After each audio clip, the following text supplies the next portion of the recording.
I'm no expert, never the main character. Consider me a support type character. I'm your friend, your buddy, your shoulder to cry on. This is Chris Helps, where I navigate the depression community on Reddit and give my honest advice.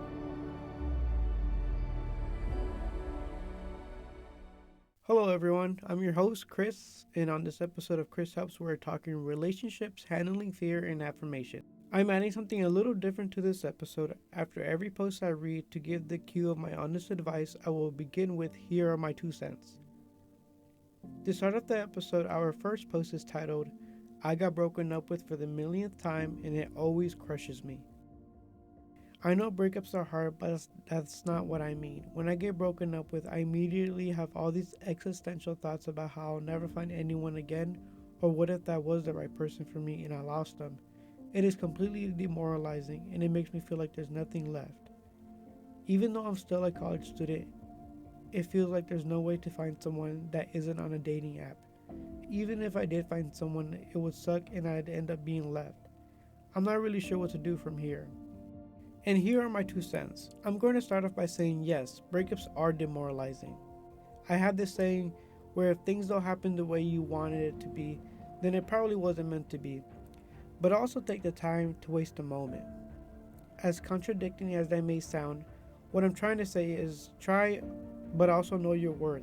Some people are just not worth the time. According to an article by her.ie, a study revealed that the average woman will kiss 15 men and enjoy 2 long-term relationships, have her heart broken twice before she meets the one.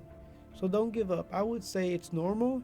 Dating goes beyond dating apps. With being a college student, I would say you would have a leg up. It is an opportunity to meet an array of people, and most often you will see the same people in your field of study, and having that commonality makes for a great connection. Before the relationship starts, friendships are made. Also, don't just stay in a relationship if you're not going to be happy. The phrase "find yourself" is real, and being in college is a start. Don't rush into anything. Stay focused, and along the way, have fun and make friends because you may just never know. Our next user titles their post, "I don't know anyone will ever love me." The post says, "I'm ugly and skinny, and it seems like every girl I know likes big guys. I just got out of a relationship with my ex of 4 years because she cheated on me 4 times. And I know she probably already went on a date and got a better guy. She's posting it too. I just lost my job and my motivation to go to the gym. I feel so useless and worthless. I'm tired of telling myself and hearing others say, 'You'll find the right one.' I just lost the right one. She doesn't even see the damage she caused me and is blaming it all on me. I was never able to fit in with others, always just a background character." And here are my 2 cents. I truly fear for you, my friend, and I've been there myself, but you didn't lose the right one, she lost the right one. Being with someone for that long and then having them cheat on you is heartbreaking, and heartbreak is sincere pain. You didn't lose motivation for the gym, you're simply just taking a break from the gym. I could tell you to find a distraction, hang out with friends, find a hobby, etc. But in reality, as cruel as they may sound, time will heal your wounds. I'm not saying you'll feel better in a month, it may take a year or even beyond that. But in that healing time, you'll be able to turn pain into motivation to better yourself. Breakups will feel like the world is collapsing at first, but the result will mold you into a better person. Soon you're going to want to say, "I want to do better than her." You'll be motivated, get a new job you'll enjoy, build your bag, and enjoy your life. And she will eventually realize what she lost. But finding the right one is not the answer. Finding yourself should be your first task. You are much more than just a background character. The next Reddit user titles their post, "I feel like I've wasted all my potential." The post says, "The thought of disappointing everyone around me and then realizing that I'm just a failure is horrifying. I've always been the gifted kid, so I had to be the best, but recently I did this testing to get into this big fancy school and realized that I'm average. I'm not smart or creative and I couldn't get into that school. Something about being just men makes me feel like I wasted all the potential others said I had. And if I did waste the potential, it doesn't make me feel like a failure. At this point, I'm so scared to even try anything because the thought of failing hurts so much." And here are my 2 cents. This is something that has also bothered me is the thought of failure. You have got to come to terms that the only person you have to impress is yourself. And it's tough at first, but you have to try to put your priorities first. If you try making others proud, then the process will be painful. Also, do not base your potential on demeaning tests. I still can't believe that schools require these tests. I believe intelligence is beyond tests. My advice would be to apply to your dream schools and also make the effort to complete scholarships and don't stress over it. Failure is inevitable and you can't be scared of it. If you fail 5 times or beyond that, keep trying until you get it right.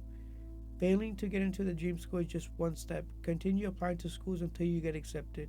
You certainly have the potential to be successful, but don't ever give up when it gets tough. Only you are the responsible for the choices you make.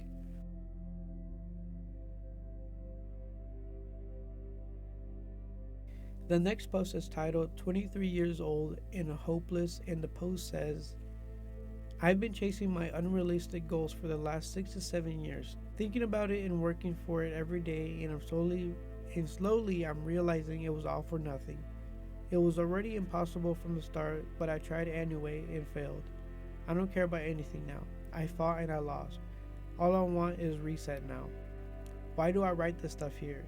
I feel suicidal, and if I end my life, this is a note from my family and friends. And here are my 2 cents.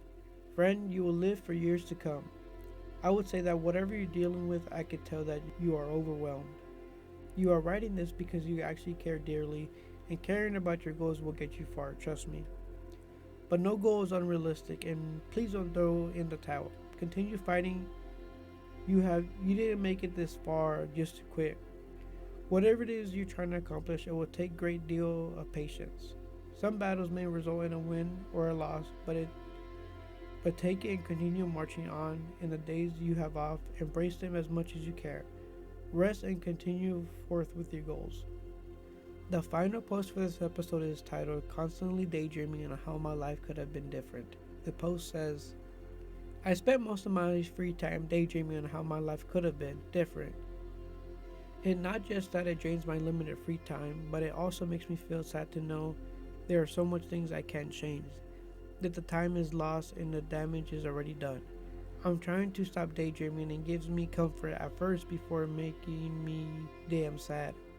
This behavior has turned into a regular pattern. I finish work and just stay at my desk, turn on music, and just sit there and stare into the air and daydream.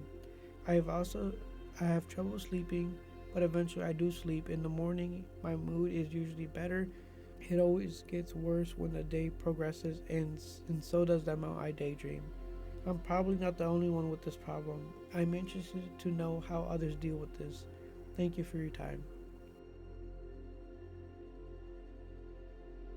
And here are my 2 cents. There's this theory that exists, and I don't know much about it, but the theory is that supposedly there are several universes, and I will joke sometimes, oh, I wonder what the other Chris in the other universe has accomplished.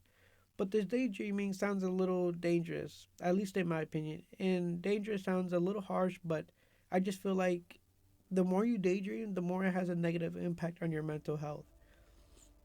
I think daydreaming is the start of a negative consequence. You mentioned that you are having trouble sleeping.